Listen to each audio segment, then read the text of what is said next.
das grandes dúvidas que todos os cristãos têm está relacionada com a salvação. E uma das pessoas que escreveu bastante sobre esse tema e se preocupou com ele foi, sem dúvida, Martinho Lutero. Lutero começou a reforma na Alemanha justamente preocupado com a questão da salvação, das indulgências, do que alguém deveria fazer para ser salvo. E não é que Lutero acertou muita coisa e, de fato, deu uma guinada para que os cristãos se voltassem para a palavra de Deus. Ao mesmo tempo, nem tudo que Lutero disse sobre o assunto tem que ser encarado de forma definitiva como sendo a verdade de Deus sobre aquele assunto. Afinal de contas, Lutero, saindo das trevas em que estava, também cometeu muitos erros. Nesse vídeo a gente fala um pouquinho sobre o que Lutero escreveu sobre obras e salvação. Você está no canal Todavia. Aqui nós falamos de fé cristã e mundo contemporâneo. Se você não conhece nada desse canal, eu convido você a dar uma olhada nas nossas playlists e a explorar aquilo que a gente já tem produzido por aqui. Se você já conhece o canal e por alguma razão não se inscreveu, amigo, por favor, resolva isso logo. Inscreva-se agora. É muito importante que você apoie o nosso trabalho aqui. É a forma que a gente tem para continuar produzindo. Também é muito importante que você deixe o seu like. Assim você apoia esse vídeo e faz com que ele alcance outras pessoas. No seu escrito A Liberdade Cristã, Lutero fala sobre dois aspectos da vida cristã que podem parecer contraditórios: a sua liberdade e o seu cativeiro. Lutero, então, para estabelecer esses dois pontos e explicar como o cristão pode ser simultaneamente livre e cativo, faz aqui o uso de uma ontologia clássica, ou seja, ele enxerga a realidade não por meio das lentes bíblicas, mas por meio daquilo que a filosofia clássica dos gregos dizia a respeito disso. E para a filosofia clássica existe uma dicotomia entre alma e corpo. Lutero vai partir desse ponto. É importante notar que, para a compreensão de Lutero, esses dois elementos que formam o ser humano, o seu corpo e a sua alma, eles coabitam em esferas distintas. Eles são independentes até certo ponto, então um não precisa do outro. Praticamente tudo que Lutero fala sobre liberdade se relaciona com a alma do ser humano, enquanto que o serviço ou o cativeiro estaria relacionado com o corpo.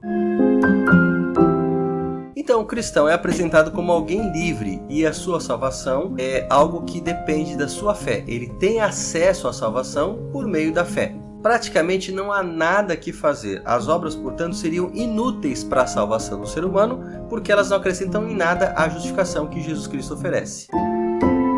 Praticamente, segundo Lutero, os mandamentos existem para provar que o homem é incapaz de guardá-los. Alguém poderia perguntar, mas por que Deus fez isso? Será que era para causar nele a necessidade de buscar pela salvação? E se os mandamentos não eram tão importantes, por que Deus estabeleceu uma sentença tão pesada quanto a morte para aqueles que não cumprissem a sua lei? Alguém poderia até argumentar, como muitos evangélicos fazem, que no Novo Testamento Jesus morre, o que faz com que o cristão não precise mais guardar a lei. Mas aí por que então o Novo Testamento continua centralizando a questão da obediência e mesmo ressaltando o papel dos mandamentos na vida do cristão? Lutero não aborda diretamente todos esses questionamentos. Ao invés disso, ele apresenta uma síntese, enfatizando que há lei no Antigo Testamento e promessas no Novo Testamento. Essa apresentação é claramente superficial, todo perdão a Lutero. Afinal, pense em quantas promessas, mesmo messiânicas, existem no Antigo Testamento e quantas leis são mencionadas no Novo Testamento. O próprio termo para 10 mandamentos lá no Antigo Testamento é literalmente as 10 palavras, sendo que alguns enfatizam que os 10 mandamentos na verdade seriam promessas de Deus para a humanidade. Então essa diferença entre mandamentos e promessas não deriva do texto bíblico. Lutero vê os cristãos desobrigados em relação à lei a partir da justificação, e ele baseia essa ideia no livro de Romanos. Estranhamente, o livro de Romanos não faz essa apresentação, pelo contrário, o livro de Romanos continua mostrando o valor da lei para a vida do cristão. Então Lutero volta à dicotomia que ele fez no início. A necessidade do corpo de apresentar boas obras é apenas para se conformar com a salvação que veio através da alma. É claro que aquilo que o corpo vier a operar não vai mudar a salvação que já existe. É apenas uma questão de ajuste, o que mostra que as boas obras praticadas pelo corpo não são consequência natural, espontânea da salvação. É necessário, então, um esforço adicional para que esse ajuste externo aconteça. Lutero chega aí por um caminho radical, dizendo que a prática de boas obras não torna o homem justo ou não. O que faz a gente perguntar como é que a omissão de boas obras não vai afetar a vida cristã. Parece uma loucura, porque a vida real não é assim. Agora, o mais estranho vem agora, porque de uma forma aparentemente contraditória, Lutero chega a dizer que essa prática de boas obras vai aumentar o amor, vai fazer com que a alma se aperfeiçoe. Talvez a gente devesse perguntar, bom, o que acontece com a alma não afeta o corpo, mas talvez aquilo que acontece com o corpo afete a alma? Seria isso? Lutero não esclarece esse ponto também. Lutero cita várias histórias bíblicas para confirmar que as boas obras contribuiriam para o aperfeiçoamento do amor. Ele cita a purificação de Maria, ele fala da circuncisão de Timóteo, fala de Pedro, da autoridade de Jesus e de Paulo diante de esferas seculares, mas a verdade é que em cada um desses casos, Lutero mais usa esses episódios bíblicos de forma retórica do que de forma exegética. Em outras palavras, ele não parte de uma análise profunda do texto, ele não extrai as informações do texto, ele já leva as ideias prévias para o texto e tenta confirmá-las fazendo uso de exemplos bíblicos. Dá para ver que a exposição de Lutero deixa muitos pontos soltos, isso porque ele parte de um sistema que não é bíblico. A ideia de corpo separado de alma é diferente do que é claramente ensinado nas Escrituras, nas quais você encontra uma apresentação mais holística, no sentido de integral, sendo que o homem é apresentado como alma vivente, um ser humano integral, composto de corpo e espírito. E o próprio Paulo fala que aquilo que afeta nosso corpo vai afetar a nossa espiritualidade. Ele fala da santificação como obra completa que vai afetar o nosso corpo. Ele menciona o corpo como o templo do Espírito Santo, de maneira que a salvação afeta o homem em todas as suas esferas. Também não podemos dizer que a salvação seja algo estanque. Pronto, estou salvo, pode acontecer mais nada, nada vai mudar, já isso é definitivo. Não, a salvação depende de perseverança. O próprio Jesus disse que aquele que perseverasse até o fim